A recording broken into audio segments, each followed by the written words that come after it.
হরে কৃষ্ণা। তো আমরা প্রভুপাদের জীবনী সম্বন্ধে শুনছিলাম, শ্রবণ করছিলাম সূচনা থেকে।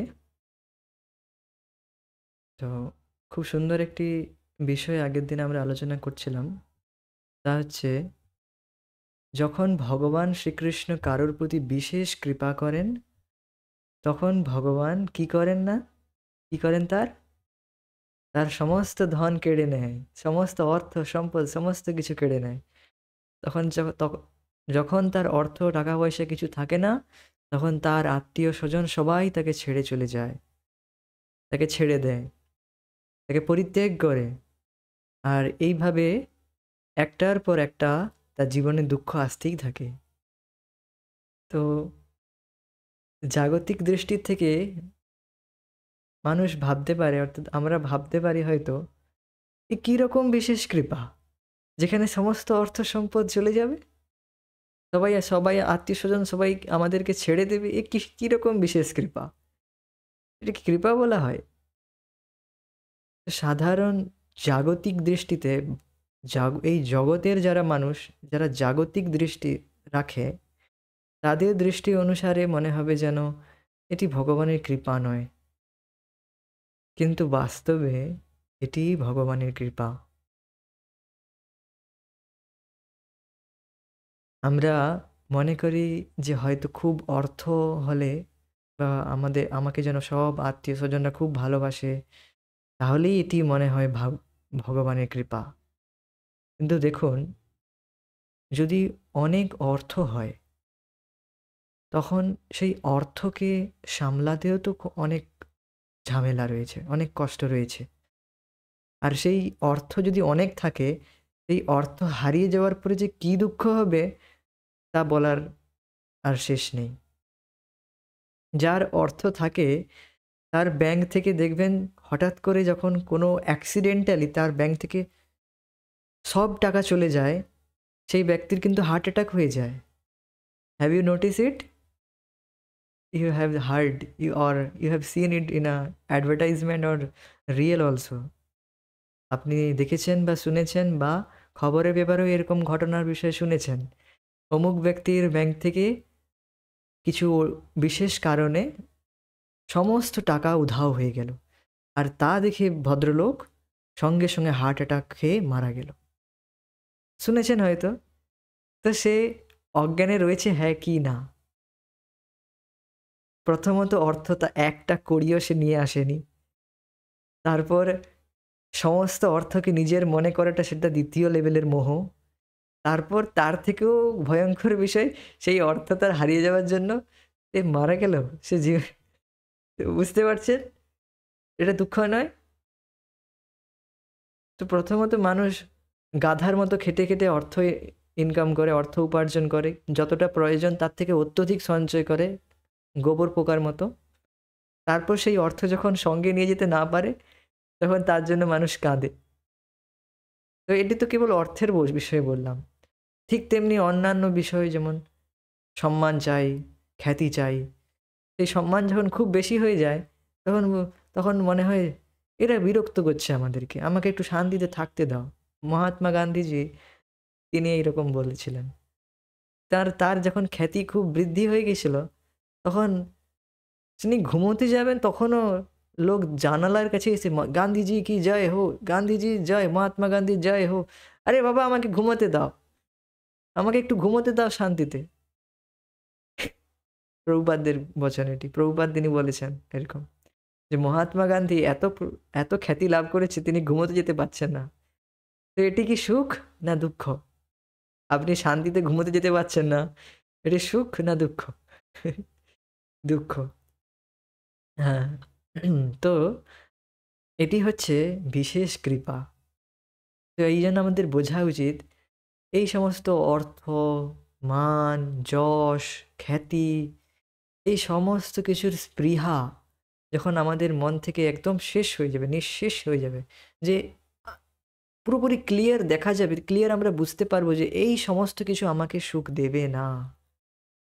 এই সমস্ত কিছু আমাকে সুখ দেবে না। আর এই অনুভূতি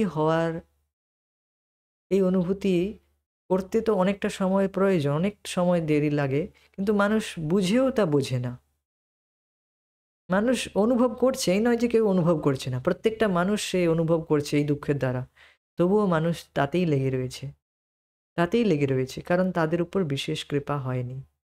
এবার বলবেন এটা কি ভগবানের দোষ? না। তারা চায় না। তারা সেই অর্থকেই আঁকড়ে ধরে বাঁচতে চায়। তাই তাদের কৃপা হয় না। ভগবান সবার প্রতি সবার প্রতি সমান তিনি। যে যেমন তার ভজন করবে, ভগবানও তার তেমন ভজন করে। তো তার থেকেও বড় বিষয় একটি বিশেষ কৃপা। আর দেখবেন যারা ভক্তি জীবনে এগিয়ে রয়েছে, তারা সকলেই চায় যে আমাদের এই অর্থ, লো লোভ, মোহ, এই অর্থের প্রতি যে লোভ, যে একটা মনে হচ্ছে যেন আ অর্থ ছাড়া যেন বাঁচতে পারবো না। কি করে একটা পদক্ষেপ অথচ অথচ মায়ের গর্ভে ভগবান বাঁচিয়ে নিয়েছে। এইবার যখন বড় হয়ে মায়ের গর্ভ থেকে বেরিয়ে এলাম, এখন আমাদের ভগবান বাঁচাতে পারবেন না, পালন করবেন না হয়তো আমরা ভাবছি। আর হাতি থেকে শুরু করে পিঁপড়ে থেকে শুরু করে সবার পালন করছে। যদিও হাতি আমার থেকে বেশি খায়, তবুও আমার পালন করবে না। So we are so stupid like that. হাতি আপনার থেকে কত গুণ বেশি খায় জানেন? ১০০০ গুণ বেশি খায়। ১০ টন খাবার একবারে খেয়ে নেয়। ১০ টন, ১০,০০০ আর আমরা তো এইটুকু খাবার খাই। আ তো তার জন্য আমরা চিন্তা করছি যে আরে খেতে পাবো না। অনেক খাটতে হবে, অনেক খাটতে হবে তবে যে তাহলে তাহলে আমি সন্তুষ্ট হব। তাহলে সুখী হব। কয়েক লাখ টাকা যেন লাখের খানেক টাকা যেন ব্যাংকে থাকে তখন শান্তি। তাও মানুষের এখন শান্তি না। এখন তো এখন মানুষ কোটি টাকাও যদি ব্যাংকে থাকে তাও বলবে, "না আমার কম আরো চাই, আরো চাই।" তো এই যে লোভ, এটা তো যে কর্মী লোকের কথা বললাম, যারা কর্মী, যারা ভক্ত নয়। এটা কর্মী লোকের কথা বললাম। কিন্তু আ যারা ভক্তি অনুশীলন করছে মানে সাধক, সাধনা করছে যারা, তাদেরও মনে মানে আমাদেরও মনে মাঝে উদিত হয়ে যায়। মাঝে এরকম মনে হয়, "আরে অর্থ ছাড়া হবে না মনে হচ্ছে। আরেকটু অর্থ হলে ভালো হতো।" তো এই যে আর আমরা জানি যে এটা এটা আমাদের মোহ। তবুও একটু এরকম মনে হয়। কারণ আমরা এখন সাধনা করছি, এইজন্য আমাদের এটি মনে হচ্ছে। তো আমরা সবাই প্রে করি, কি প্রার্থনা করি যেন এই অর্থের মোহ কেটে যায়। পুরোপুরি ভগবানের উপর নির্ভরশীল হতে পারি। আর বাস্তবে এটাই। আমরা যত ভগবানের উপর নির্ভর হব, আর এই নির্ভরশীলতাটা আসে শরণাগতি থেকে। শরণাগতি আসে শ্রদ্ধা থেকে। শ্রদ্ধা আসে সেই ভক্তি যে যত বেশি এগিয়ে তার শ্রদ্ধা তত বেশি। অর্থাৎ যে বেশি ভক্তিতে এগিয়ে অর্থাৎ যে খুবই গম্ভীরতার সাথে ভগবত ভজন করছে। গম্ভীরতা মানে মনোযোগ সহকারে। তার শ্রদ্ধা বাড়তে থাকবে ধীরে। হ্যাঁ, শ্রদ্ধা অনুসারে ভক্তের বিভাজন করা হয়েছে। তো সে যাই হোক, সবথেকে আমরা সবাই চাই। অর্থাৎ সবাই বলতে যারা সাধনা করছে তারা সবাই চায়। জাগতিক মানুষের কথা বলছি না। তারা তো ১ম এই বললাম তারা তো শুধু কেবল এই অর্থের পিছনেই ছুটছে। যাই হোক, যারা সাধনা করছে তারা জানে যে এই অর্থ আর এই সমাজের যে প্রতিষ্ঠা পাওয়ার ইচ্ছা, একটা খুব ভালো পদ হবে, আমাকে সবাই স্যালুট করবে, সবাই সম্মান করবে, খুব ভালো হতো। খুব ভালো হবে। হ্যাঁ? তো এই যে মান-সম্মান পাওয়ার ইচ্ছা, এই যে এখনো হৃদয়ে রয়ে গেছে। এখনো এমন নয় যে আমরা সব পিওর ডিভোটি হয়ে গিয়েছি। মানে একদম সমস্ত ইচ্ছা শেষ, পুরোপুরি ভগবানের উপর নির্ভর। এই নয়। কিন্তু সাধকরা যারা সাধনা করছে তারা সবাই চায় যে আমাদের উপরে এই বিশেষ কৃপা হোক। আমরা যেন এই সমস্ত বন্ধন থেকে মুক্ত হয়ে পুরোপুরি ভগবানের শরণাপন্ন হতে পারি। আর এটিই হচ্ছে বাস্তবিক কৃপা। তো এই বিশেষ কৃপা কথা শিলা প্রভুপাদ বলছেন যে, আমার এই শ্লোকের কথা মনে পড়ল যখন ধীরে সমস্ত অর্থ সবাই আমার থেকে দূরে সরে যাচ্ছিল। বুঝতেই পেরেছেন আগের দিন আমরা আলোচনা করেছি। তিনি যখন ঝাঁসিতে প্রচার করতে গেলেন, একটা কেন্দ্র খুললেন। কি কেন্দ্রের নামটা কি ছিল? লীগ অব নেশন না, লীগ অব নেশন নয়, এইরকম একটা ভক্ত লীগ, ভক্ত সংঘ, league of devotee, not nation, জাতিসংঘ নয়। আমিও ভুল বললাম, আপনিও। তো যাই হোক, আ ভক্ত সংঘ, লিগ অফ ডিভোটি। ভক্ত সংঘ নামে একটি সংঘ খুললেন। তো সেই সংঘটির যখন তিনি সেখানে প্রচার করছিলেন, গীতা প্রচার করছিলেন, তখন তিনি কি শুনতে পেয়েছিলেন যে তার এলাহাবাদে যে বড় কার মানে কারোবার ছিল, কার্যালয়, সেখানে কে চুরি করে নিয়েছে? তার নিজের চাকর। যার দায়িত্ব কাকে দিয়ে রেখে এসেছিলেন? তার ছেলে প্রয়াগরাজকে। তো তার ছেলে তো দায়িত্ব দিয়ে চলে এসেছেন এখানে। আর শুনলেন কি তার সমস্ত কিছু যা টাকা কড়ি ছিল সব টাকা পয়সা সহিত দামি, দামি যত ওষুধপত্র সব চুরি করে নিয়ে পালিয়ে গেছে। হ্যাঁ, তার আগেও এমন নয় যে তার ব্যবসাও খুব ভালো চলছিল, তাও নয়। আ তিনি প্রচুর চেষ্টা করছিলেন, কিন্তু মানুষ কিছু মানুষ যাদেরকে ধারে দিতে হতো, তারা ধার মেটাতো না। তো এইভাবে লসের পর লস হওয়ার পরেও তারপরে এইরকম একটা বড় ঘটনা ঘটে যাওয়া, মানে দোকানে চুরি হয়ে যাওয়া, তাও মেডিসিন দোকান, মানে বুঝতেই পারছেন কতটা ক্ষতি। তো এরপরে তিনি আর গেলেন না। হাসতে ১ম টা একটু শোক হলেও তারপর তিনি হাসছিলেন। হ্যাঁ, আমরা কি এইরকম হলে হাসতে পারবো? না। তো আমাদের এইসব দশা নয়। প্রভুপাদ তিনি আচার্য একজন, শুদ্ধ ভক্ত, পরমহংস বৈষ্ণব। তো তিনি এরকম বলতে পারে আর তিনি এরকম অনুভব করতে পারেন। আর তখন তিনি এটি মনে, মনে করলেন, এইবার বুঝতে পারছি। ভগবানের তখন সেই শ্লোকটি মনে পড়ে গেল। আর এই শ্লোকটি আপনি দেখতে পারেন শ্রীমদ্ ভাগবতমে ১০ম স্কন্ধে ৮৮ নম্বর অধ্যায়ে ৮ম শ্লোক। এই শ্লোকটি রয়েছে। হ্যাঁ, श्रीभगवानुवाच यस्यामनुगृह्णामि हरिष्ये दधनं शनैः ततो धनं त्यजन्ति यस्य स जना दुःखदुःखितं यस्याहम् अनुगृह्णामि हरिष्ये तद्धनं शनैः ततो धनं त्यजन्तस्य स्वजना दुःखदुःखितं यस्याहमनुगृह्णामि हरिष्ये तद्धनं शनैः ततो धनं त्यजन्तस्य स जना দুঃখিতম। কি বলছেন ভগবান? আমি যাকে বিশেষ কৃপা করি, যস্যা অহম অনুগৃণামি। অনুগৃণামি মানে খুব বিশেষভাবে কৃপা করি।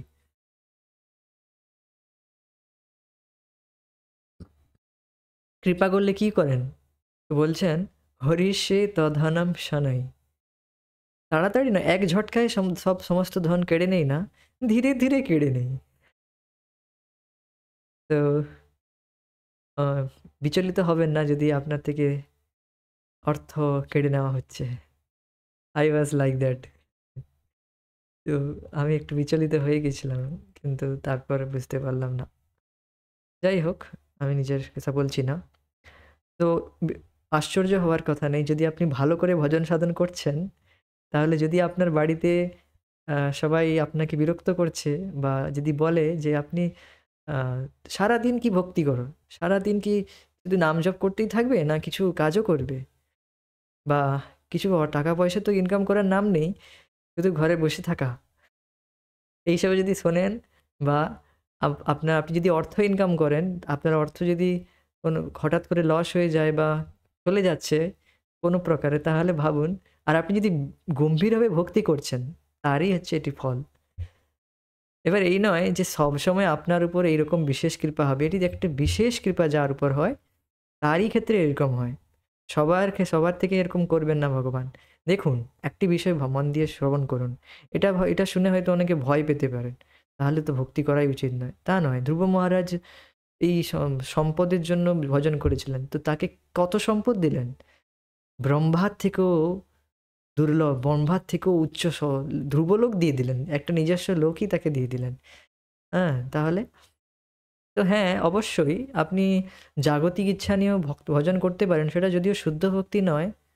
কিন্তু এই নয় যে আপনি ভজন করবেন না। অবশ্যই ভগবানের কাছে যাওয়া এটা খুবই দুর্লভ। অবশ্যই যেতে পারেন। আর এটি বিশেষ এটি খুব স্পেশাল রেয়ার কেস খুব। বিশেষ কৃপা করতে চায় তখন ভগবান এইরকম করেন। তারপর কি বলছেন?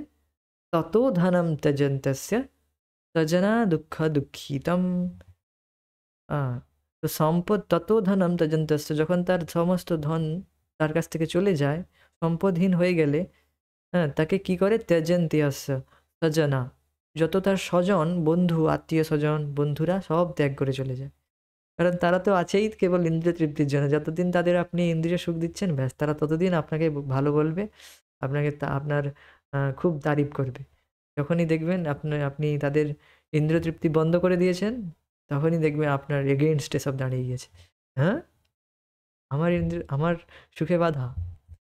যাই হোক, এরকম দেখবেন। তো এইভাবে তিনি একের পর এক দুঃখ ভোগ করতে থাকেন। তো দেখুন, এখানে যদিও বলা হয়েছে দুঃখ দুঃখিতম, মানে one after another, সাফারিং আর ডিস্ট্রেস। তো এগুলো আসে কেন? যার উপর বিশেষ কৃপা হয় তারই উপর এরকম হয়। তখন তাকে বিচলিত হওয়া উচিত নয়। আর এইগুলো আসলে যখন আমরা আপনি দেখবেন যখন দুঃখ আসে, মানে সমস্যা আসে আমার জীবনে, তখন দেখবেন বেশি, বেশি করে হরিভজন করছি। ভগবানের দিকে বেশি মন দিচ্ছি। তাই কি না? যখন পরীক্ষা মাথায় চেপে আসে, তখন দেখবেন আরে ভগবানকে বারবার প্রণাম করা থেকে শুরু করে দে চলছে খুব। আর সারা বছর ভুলে গেছি ভাই ভগবান কোথায়? ভগবানের কথা কিছুই মনেই থাকে না। তো এটি হয় আমারই অনুভব, না আপনাদেরও এরকম অনুভব আছে? ইয়েস। তো দেখুন, এটা খারাপ নয়। ভগবানের যেমন করে হোক ভজন করা ভালো। অনেকে হয়তো এটিকে টিটকারি করতে পারে বা আমি হয়তো সেইরকম বলছি। কিন্তু বাস্তবে এটি খারাপ নয়। কিন্তু আমরা দেখুন আমাদের অবস্থাটা কী সেটা আমি বলতে চাইছি। মানে আমরা আ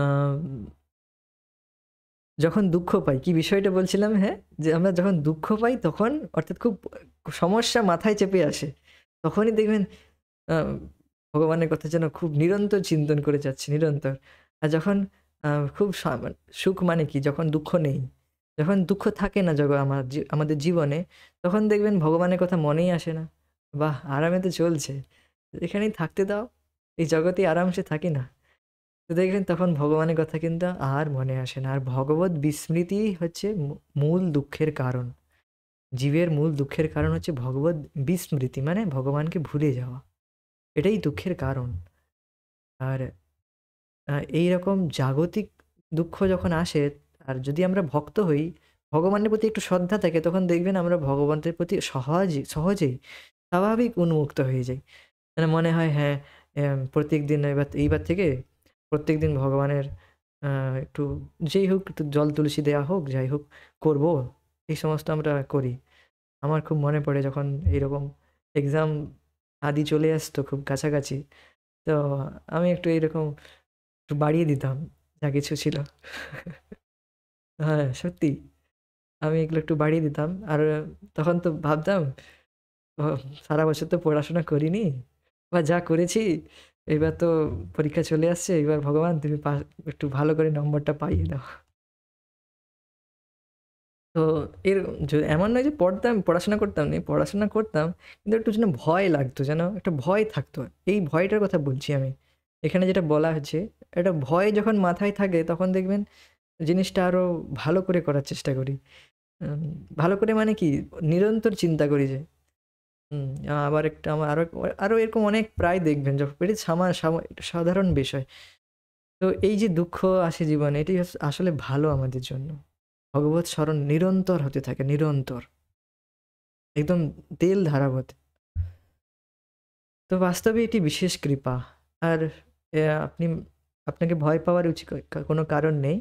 আমাদের শ্রদ্ধা অনুসারে যতটা সহ্য করতে পারবো ততটাই ভগবান দেবেন। এর বেশি দেবেন না। তো এর জন্য ভয় পাওয়ার কিছু নেই যে, আরে বাবা! ভগবান তো এরকম করবেন তাহলে তো আজকেই বন্ধ করো, বন্ধ করো। না। এতটা আমাদের শ্রদ্ধা নেই, ভগবান জানেন, হৃদয়ে বসে আছেন। তো তিনি মানে সঙ্গে চট করে এতটা দেবেন না। ধীরে করে ডোজ বাড়াতে থাকবেন। ঠিক হোমিওপ্যাথিক ওষুধের মতো। যাই হোক, বেশি ডিফ্লেক্ট করব না। তো এই খুব সুন্দর শ্লোকটি আলোচনা হয়েছে। খুব ভালো, এটি খুব সুন্দর শ্লোক। প্রভুপাদ বারবার এই শ্লোকটি কোট করেন। হ্যাঁ, মানে এ থেকে আমাদের একটি শিক্ষণীয় বিষয় আছে। তা কি? জীবনে সুখ-দুঃখ আসবে। আর এই সুখ দুঃখ আমাদের ভক্তি জীবনের অনুকূল। যখনই আমরা ভগবানের শরণাপন্ন হই, তখন যে সুখ দুঃখ আমাদের জীবনে আসে, তা আমাদের ভক্তিকেই বৃদ্ধি করে। আমাদের ভক্তি বৃদ্ধি করার জন্যই আমাদের ভগবান দুঃখ দেন। আর যাকে না আমরা দুঃখ মনে করছি, আমরা তখন মনে করি আমার জীবনেই সব দুঃখ আসে। আর আর এত লোক রয়েছে, তারা তো কোথায় ভগবত ভজন করছে না, ভগবানের নাম জপ কিছু করছে না, তবু তারা খুব ভালো রয়েছে। আমার জীবনেই সব দুঃখ আসে। এরকমও হয়তো অনেকে মনে করতে পারে, কিন্তু এরকম মনে করার কারণ নয়, উচিত নয়। হ্যাঁ, এগুলি আমাদের ভক্তিকেই বৃদ্ধি করবে। তার জন্যই ভগবান ততটাই দিচ্ছেন, যাতে যতটা আমাদের ভক্তি বৃদ্ধি হয়। তো এখান থেকে এটি শিক্ষণীয় বিষয়। অর্থাৎ এটি কৃপা, ভগবানের কৃপা, মার্সি। নাহলে তো আমরা এই জগতেই থেকে যাব, জগৎ থেকে বেরোনোরই চেষ্টা করবো না, অর্থাৎ দুঃখেই থেকে যাব। এই হচ্ছে বিষয়। তো এবার আজকের বিষয়ে আসা যাক।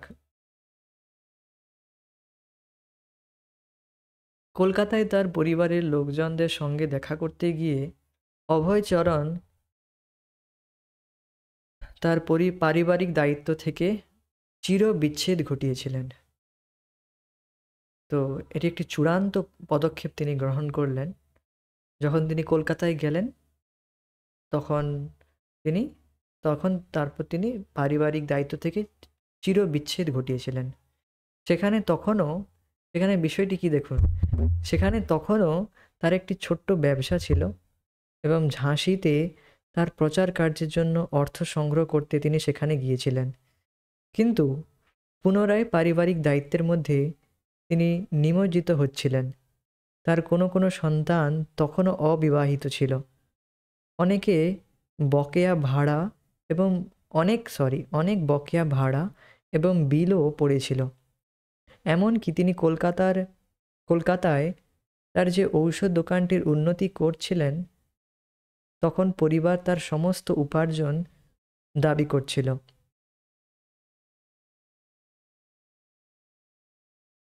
এবং যদি তিনি পরিবারের সমস্ত দায়িত্ব পালন করে তাদের সঙ্গে থেকেও যেতেন, তবুও সব থেকে বড় সংকট ছিল তারা পারমার্থিক কাজ করে একেবারেই একটু ভুলভাল হয়ে আছে একটু তারা পারমার্থিক কাজে একেবারেই উৎসাহী ছিল না। এটি হবে পারফেক্ট। তো অর্থাৎ তার পরিবারের লোকেরা কেউই ভগবত উন্মুখী নয়, পারমার্থিক কাজে উৎসাহী নয়। টুকিটাকি ভগবানের যা কিছু করতে হয়তো, কিন্তু সেভাবে উন্মুক্ত নয়, সেভাবে উৎসাহী নয়। উৎসাহ একটা আলাদা বিষয়। উৎসাহ, ধৈর্য, নিশ্চয়াত, এগুলো সমস্ত ষডবীর ভক্তির অঙ্গ। মানে ভক্তির যে 6টি অঙ্গ, কিভাবে আমরা ভক্তিতে প্রগতি করব, তার মধ্যে একটি হচ্ছে উৎসাহ। এই জন্য বলা হয় উৎসাহিত ভক্তের সঙ্গ করা উচিত, তাহলে আমরাও উৎসাহিত থাকব, না হলে ঝিমিয়ে যাব। হ্যাঁ, করতে হবে হরে কৃষ্ণ হরে কৃষ্ণ কৃষ্ণ। কটা বাজছে? 5টা বেজে গেছে। তো এইরকম আমাদের অবস্থা হবে। উৎসাহিত ভক্তের সঙ্গ করতে হবে, তাহলেই আমরা খুবই ফোকাস ওয়েতে চ্যান্টিং করতে পারবো, জপ করতে পারবো। আর আমরা আমাদের ভগবত ভজনকে প্রায়োরিটি দেব, সব থেকে বড় বিষয়। নাহলে ঢিলা ঢালা জপ হবে। আজকে সকালেই খুব সুন্দর একটি বিষয় শুনলাম। পরম পূজ্য শচীনন্দন মহারাজ বলছেন, ইস্কনের 80% ভক্তরা 16 মালা জপ করে না।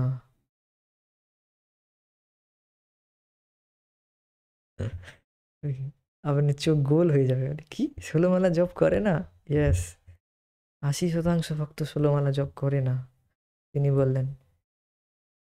তো এটার কারণ কি? এটির কারণ হচ্ছে প্রত্যেকে এই যেটা প্রভুপাদ প্রথম ইনস্ট্রাকশন দিলেন সেটা বাদে সব করছে, সেটাই ফলো হচ্ছে না ঠিক করে, সেটা ঢিলাঢালা করছে। এই জন্য উৎসাহ আসছে না, আর উৎসাহিত ভক্তের সঙ্গ করছি না আমরা। যারা খুবই ফিক্সড মানে বুঝতে পারছেন, নিষ্ঠ, সেই নিষ্ঠার স্তরের কথা বলছেন। নিষ্ঠ মানে ফিক্সড, তাদের ভজন সাধনে, মানে কোনো রকম কম্প্রোমাইজ করবে না।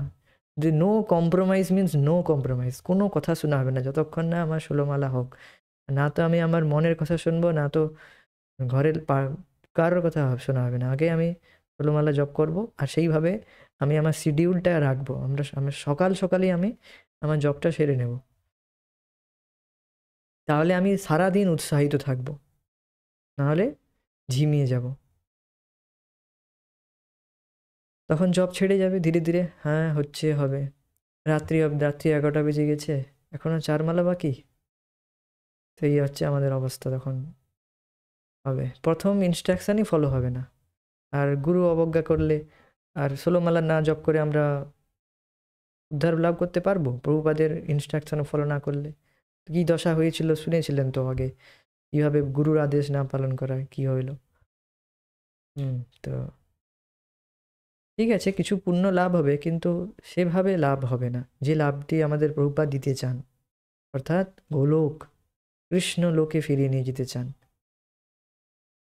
যদি আমরা প্রকৃতইভাবে ইচ্ছুক থাকি এই জড়জগৎ থেকে মুক্ত হওয়ার, এই জড়জগৎ থেকে বেরিয়ে ভগবানের কাছে যাওয়ার, আর আর নিষ্ঠার সাথে ভগবত ভজনে ইচ্ছুক থাকি, তো আমাদের প্রত্যেক দিন অবশ্যই প্রথম নির্দেশটা পালন করতেই হবে। বাকিগুলো অটোমেটিক যতটা সম্ভব করা উচিত, যতটা সম্ভব। বাকিগুলো প্রথম ইনস্ট্রাকশনটা তো ফলো করতেই হবে, আর 4 নিয়ম তো অবশ্য রয়েছেই। তো এটি বারবার বলা হয়, তাও মানুষ কি করে না, উৎসাহ দেয় না, কারণ উৎসাহই তো ভক্তের সঙ্গ করি না, এই হচ্ছে বিষয়। তো এরপর বলা হয়েছে তিনি ভেবেছিলেন তারা যদি ভক্ত না হয় তাহলে লাভ কি। তার স্ত্রী এবং অন্যান্য আত্মীয়রা ঝাঁসিতে তার প্রচার কার্য পছন্দ করছিল না, কিন্তু তারা চাইছিল তিনি যেন ব্যবসা এবং পারমার্থিক কাজকর্মে আরও বেশি সময় দেন। পারিবারিক কাজকর্মে। আমি বললাম কি ব্যাপার, পারমার্থিক কাজকর্মে বেশি সময় দেন, এটা তো চাওয়ার কথা নয়। তারপর দেখলাম না, পারিবারিক কাজকর্মে রয়েছে। যাই হোক, তার শ্বশুরমশাই অভিযোগ করেছিলেন, কেন তুমি সবসময় ভগবানের কথা বলো? কিন্তু যখন তার বন্ধুরা দেখা করতে এসেছিল, অভয়চরণ ভগবদ্গীতার প্রসঙ্গে এবং কৃষ্ণ ভাবনামৃত প্রচারের বিষয়ের কথা বলেছিলেন, যেমন তিনি ঝাঁসিতে বলতেন। সেই সময় তার স্ত্রী এবং তার পরিবারের অন্য সদস্যরা অন্য একটি ঘরে বসে চা খেতে লাগলো। পরবর্তীকালে অর্থাৎ চা সেবনে রত থাকতেন, চা সেবন করতেই থাকতেন। এই নয় যে 1 কাপ শেষ হয়ে গেছে এবার বন্ধ, না, আরও 1 কাপ, আরও।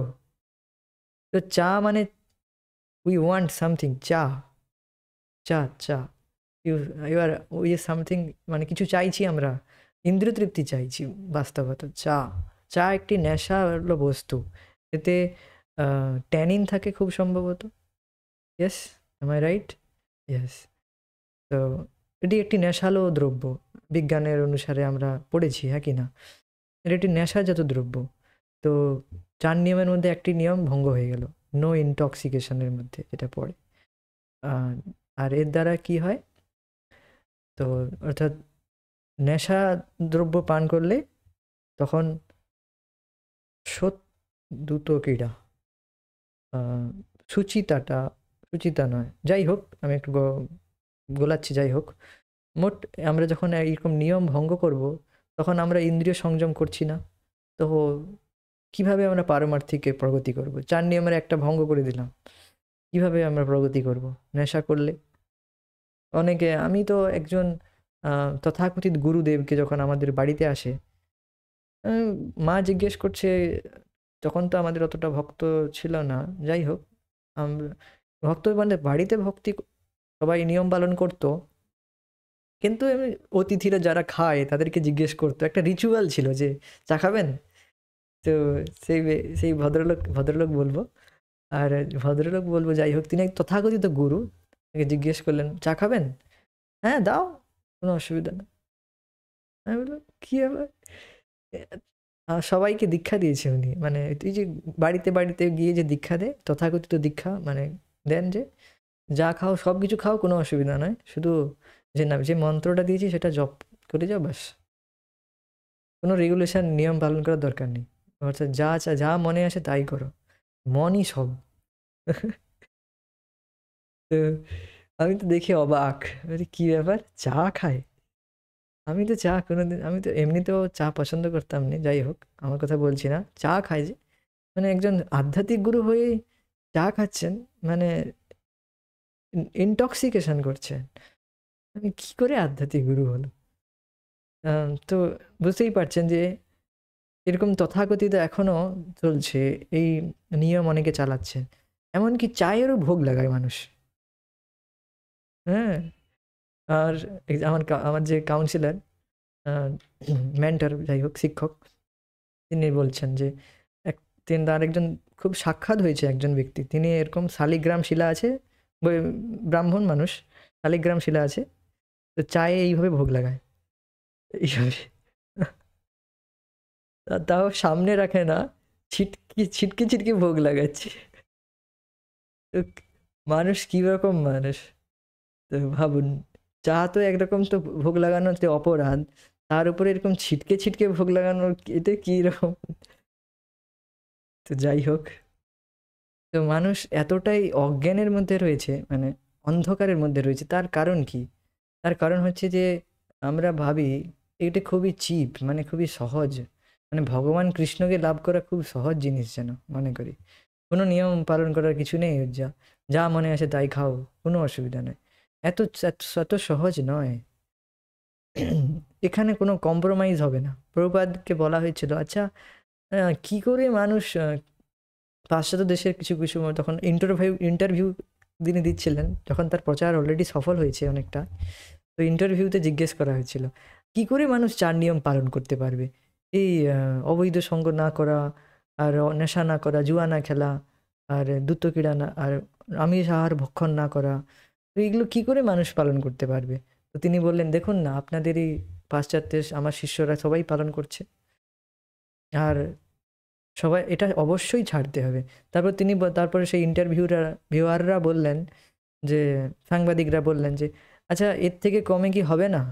তো বললেন, না, এর থেকে কমে হবে না। এর থেকে কমে হবে না।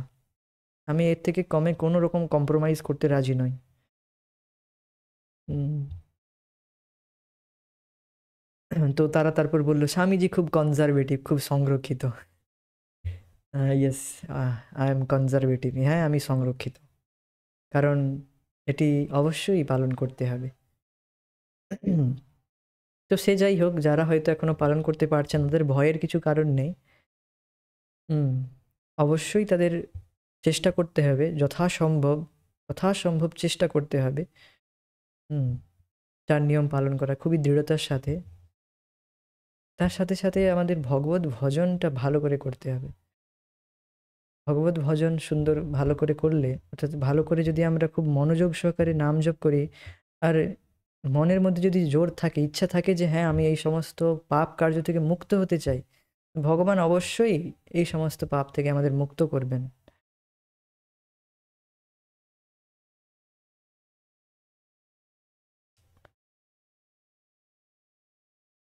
তো পরবর্তীকালে শিল প্রভুপাদ বলেছিলেন, আমি যথাসাধ্য চেষ্টা করেছিলাম যাতে আমার স্ত্রী আমার সঙ্গে কৃষ্ণ ভাবনামৃত প্রসারের কাজে যোগদান করে, কিন্তু সে নিজের বিশ্বাসে অটল ছিল।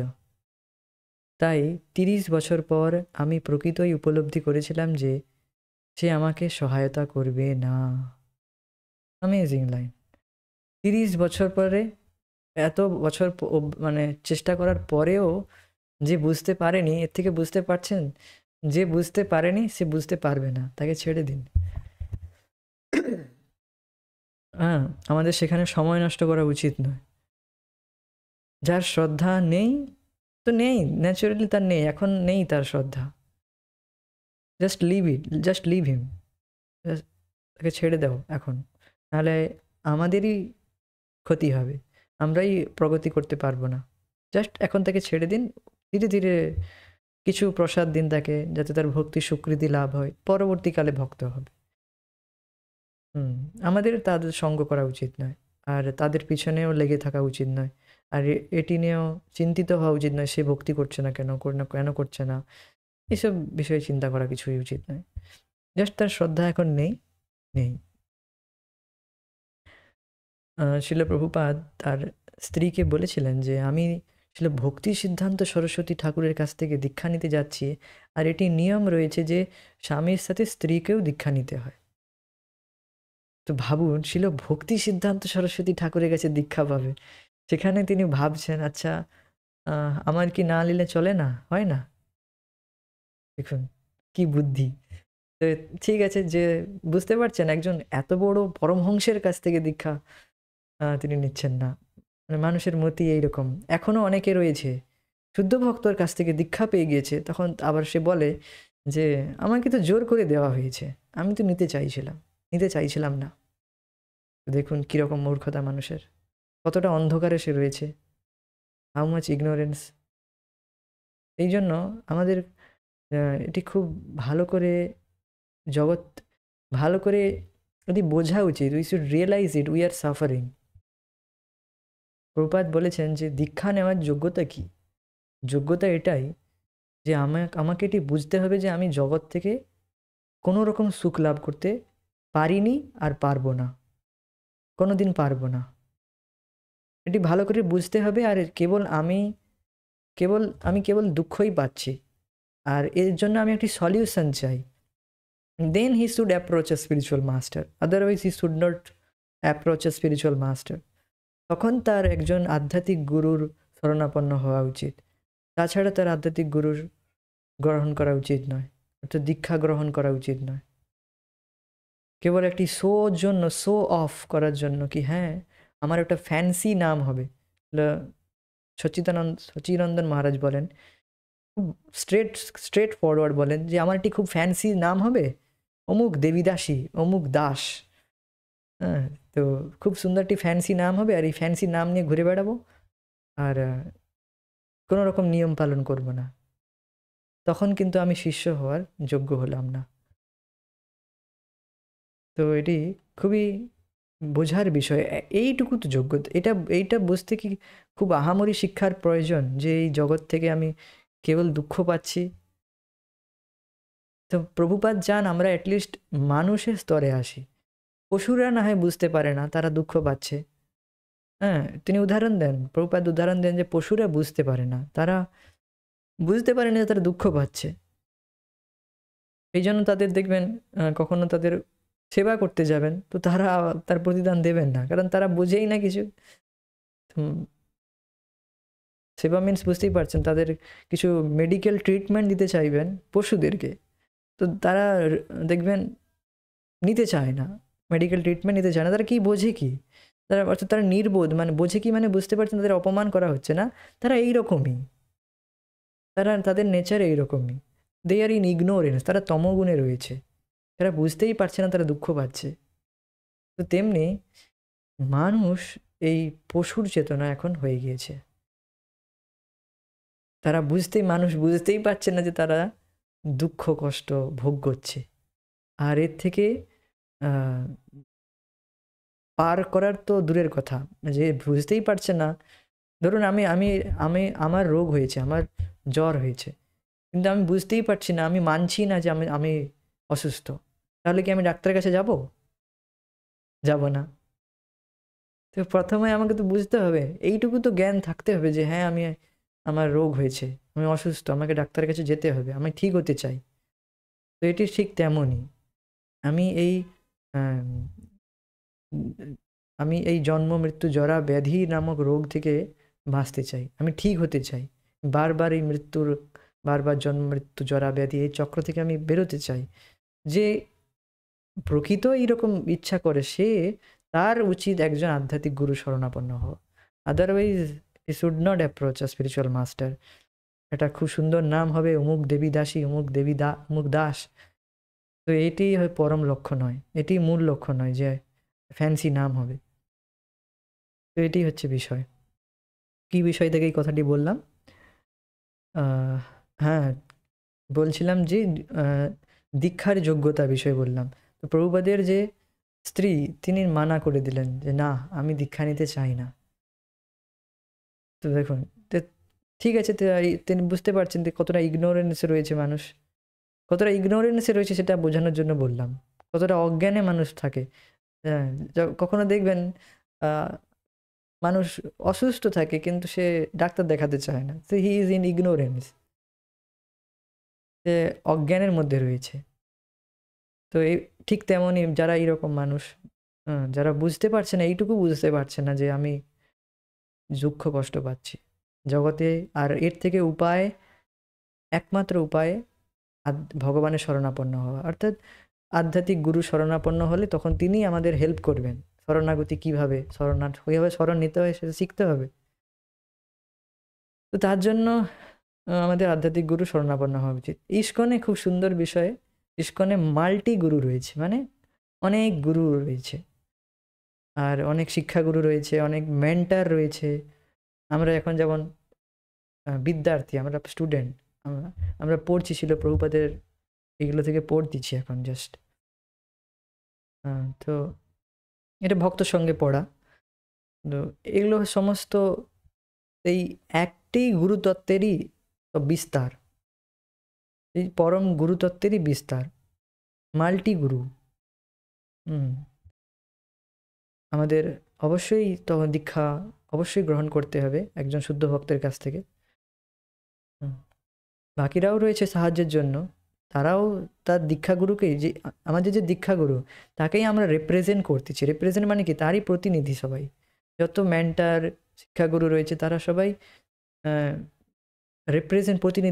প্রতিনিধি করছেন দীক্ষাগুরুর হয়ে। তো এই সমস্ত বিষয় রয়েছে যে আমাদের অবশ্যই একজন আধ্যাত্মিক গুরুর শরণাপন্ন হওয়া উচিত। তারপরে বিষয় হচ্ছে যে, তো এইটি একটি বিষয় বললাম একটু ডিফ্লেক্ট করে, যে তাদের কোনো আধ্যাত্মিকের রুচি নেই, এটি বোঝানোর জন্য। বুঝতে পারছেন? তাদের পরিবারের কোনো আধ্যাত্মিক রুচি নেই, অর্থাৎ তারা কেবল এই অজ্ঞানের মধ্যেই থাকতে চায়। মানে সে এইটুকু মানুষ, আর মানুষ এইরকম দেখবেন জেনারেলি প্রায় মানুষ এইরকমই, তারা এই অজ্ঞানের মধ্যে অর্থাৎ অসুস্থ অবস্থায় থাকতে চায়, ঠিক হতে চায় না কেউ। আর যখনই আপনি ঠিক হতে চাইবেন, তখন পাশাপাশির মানুষ তারা তখন আপনাকে জড়িয়ে ধরবে, মানে আপনাকে ঠিক হতে দেবে না। তো এরকমও রয়েছে। তো আমাদের বোঝা উচিত আমাকে ঠিক হতে হবে, পাশের লোক সে যে রোগগ্রস্ত অবস্থায় রয়েছে তার জন্য সে এমন ব্যবহার করছে, তো আমাদের বিচলিত হওয়া উচিত নয়। সে একটি রোগগ্রস্ত অবস্থায় রয়েছে তাই এমন ব্যবহার করছে, যাই হোক আমরা তার দ্বারা প্রভাবিত হব না, আমাদেরকে আমাদের ভজন করতে হবে যার দ্বারা আমরা ঠিক হব।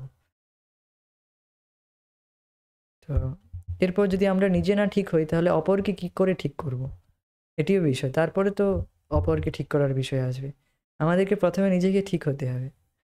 আর অ্যাটলিস্ট ঠিক হওয়ার জন্য তার পথে, অর্থাৎ অ্যাটলিস্ট মেডিসিন নেওয়া তো শুরু করতে হবে।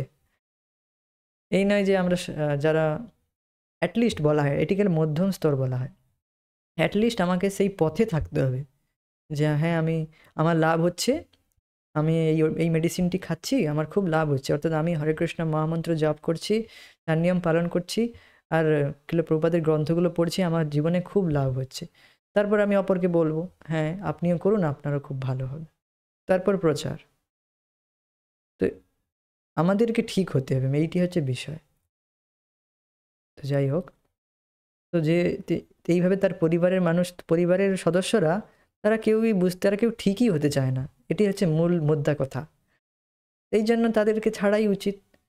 অনেকে, আমি এত কিছু বললাম কেন, কারণ অনেকে এটি মনে করে যে পরিবারকে ছেড়ে দিল তাহলে তিনি নিজের কর্তব্য পালন করলেন না। তো দেখুন, যারা ঠিক হতে চায় না তাদের সাথে থেকে তো আমি নিজে আরও অসুস্থ হয়ে যাব, আর আমি তাদের কি করে, আর 10টা লোকের হয়তো আমি ভালো করতে পারতাম, তাদেরও ভালো করা হবে না, তারাও ঠিক হতে পারবে না, আমিও সেই একই গর্তে থেকে যাব। আমি যদি কুয়ো থেকে বেরাই তাহলে আমি তো দড়ি দিয়ে অনেক মানুষকে তুলতে পারবো, হ্যাঁ কি না? তাহলে এটি আমি কি এটি আমার কর্তব্য থেকে বিমুখ হলাম, না আরও তাদের উপকারে করার জন্য আরও এগিয়ে গেলাম? তো এটি হচ্ছে মূল বিষয়, নিজের উদ্ধার করলে তারপরে আমরা অপরের উদ্ধার করতে পারবো। At first we have to deliver our self, মানে প্রথমে আমাদেরকে আমাদেরকে ১৬ মালা জপ করতে হবে ভালো করে। হ্যাঁ, তারপরে আমরা অপরকে বলবো আর তখন এটি হচ্ছে বিষয়। অর্থাৎ প্রভুপাদ যদি তার গৃহস্থেই থেকে যেত তাহলে কি আজকে আমরা প্রভুপাদের গ্রন্থ বা আজকে আমরা কি ভক্তও হতে পেতাম? এটাই হচ্ছে প্রশ্ন। আমরা কি সেই আমরা কি রোগ থেকে মুক্ত হওয়ার জন্য চেষ্টা করতাম? এখন তো আমরা চেষ্টা করছি, রোগমুক্ত নয় যদিও, চেষ্টা করছি। তো আমরা কি সেই বিষয়ে জানতাম? না। অর্থাৎ এখন এখন আমরা সেই মেডিসিনই পেতাম নি। আর সেই অন্ধকারের মধ্যেই ডুবে থাকতাম। তো তিনি তো এই যে বলা হয় যারা যারা জগৎ থেকে বিরক্ত হয়ে যায় তাদেরকে এই সমস্ত শুনতে হয় যে এরা তো এইরকম নিরাসক্ত, কারোর প্রতি কোনো পরোয়া করে না, এরা নিজের মতো থাকে। তো বাস্তবে এটি আমরা প্রকৃতভাবে তাদের প্রতি কৃপা করছি। হ্যাঁ, যে আমরা কারোর সাথে জাগতিক কথাবার্তা করি না, কথাবার্তা বলি না, কারোর সাথে সেইভাবে সম্বন্ধ রাখি না, জাগতিক সম্বন্ধ রাখি না, যার দ্বারা আমাদের সময় নষ্ট হোক। তো অ্যাকচুয়ালি আমরা প্রকৃতভাবে তাদের প্রতি কৃপাই করছি, এটি বোঝা উচিত। এই জন্য এতগুলো বিষয় বলা হলো এখানে।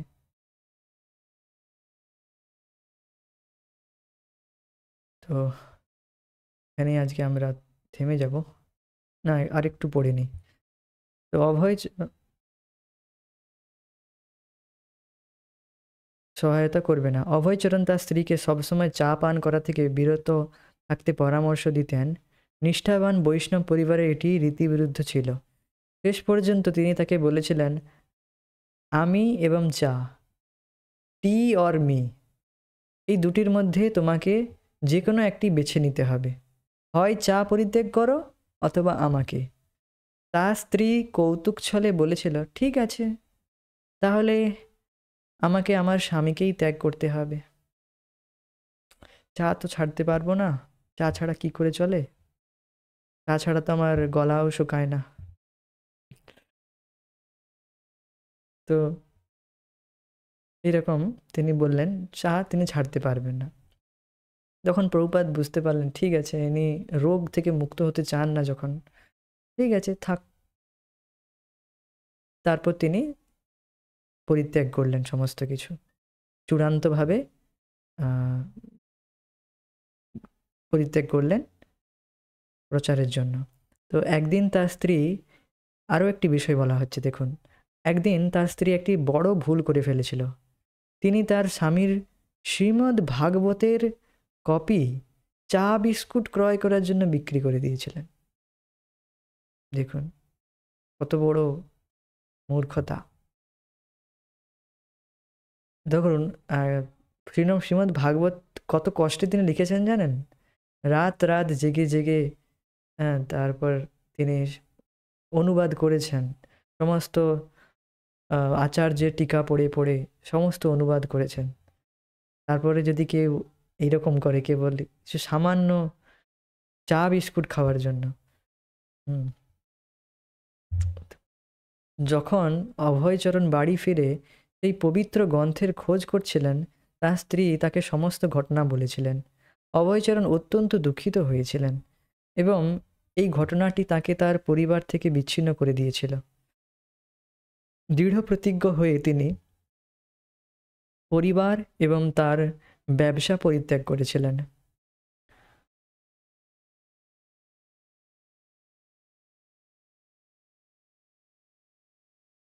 তো বাস্তবে এই সমস্ত কিছু বাস্তবে বিশেষ কৃপা। তো এই সমস্ত কিছু যখন তিনি চিন্তা করেন, তারপর বলেন, যস্যাহম অনুগৃণামি, যার যখন আমি বিশেষভাবে কৃপা করি তখন তদ হরিষ্যে তদ্ধনম সানাই, আমি ধীরে ধীরে সমস্ত কিছু ধন তার থেকে কেড়ে নিই, তারপর ধীরে ধীরে তার আত্মীয় স্বজনদের এইভাবে আমি বিশেষ কৃপা করি।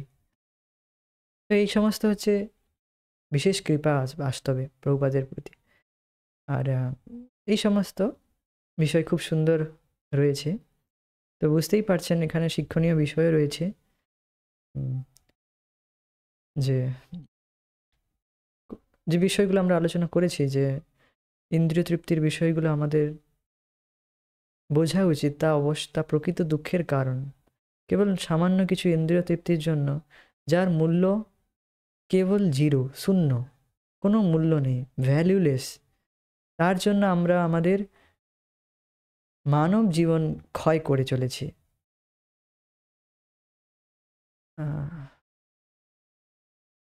খুব সুন্দর একটি উদাহরণ দিয়েছিলেন আজকে। যাই হোক, আমরা আমাদের মানব জীবন, তাও কলিযুগে মানব জীবন খুবই দুর্লভ। এই মানব জীবনের দ্বারা আমরা ভগবানকে লাভ করতে পারি। যে মানব জন্মে যদি আমরা সত্যযুগে জন্মগ্রহণ করতাম, লক্ষ লক্ষ বছর আমাদেরকে ধ্যান করতে হতো, পাতা খেয়ে থাকতে হতো। এখন তো কত সুন্দর প্রসাদ খেয়ে আরামসে ভগবানের ভজন চলছে। তো আরাম মানে খুবই ভালো, সবই সুখ সুবিধার মধ্যে থেকেই মানুষ ভজন সাধন করছে। তো এত সুযোগ সুবিধা লাভ করার পরেও যদি আমরা ভগবত ভজনকে গুরুত্ব না দিই, এই মানব জীবন, এত দুর্লভ মানব জীবন এই কলিযুগে পেয়েছি, যেই মানব জীবনে দেবতা ব্রহ্মা পর্যন্ত ইচ্ছা করে যে যদি কাশ, মানে তারা আকাঙ্ক্ষা করে যদি আমার কলিযুগে মানব জন্ম পেতাম খুব ভালো হতো। খুব কম সময়ে ভগবানকে লাভ করা যায়। তো এই হচ্ছে বিষয়। আমাদের এই ভ্যালিউ বুঝতে হবে। এই সমস্ত পড়ার দ্বারা আমরা আমাদের জীবনের, মানব জীবনের ভ্যালিউ করি যে হ্যাঁ, এটি কত মূল্যবান মানব জীবন। কেবল এই চা বিস্কুটের যে উদাহরণ দেওয়া হলো, বাস্তবে তো তাই করছি আমরা। কেবল কিছু কিছু ভ্যালিউলেস, মূল্যহীন জিনিসের জন্য আমরা আমাদের অমূল্য মানব জীবনের যে শক্তি, সময় অতিবাহিত হয়ে যাচ্ছে, তা আমরা নষ্ট করছি। এ হচ্ছে বিষয়। हरे कृष्ण। जय श्रील प्रभुपाद। निताय गौर प्रेमानंदे। Hari Hari. Hare Krishna. Thank you so much. Thank you for joining.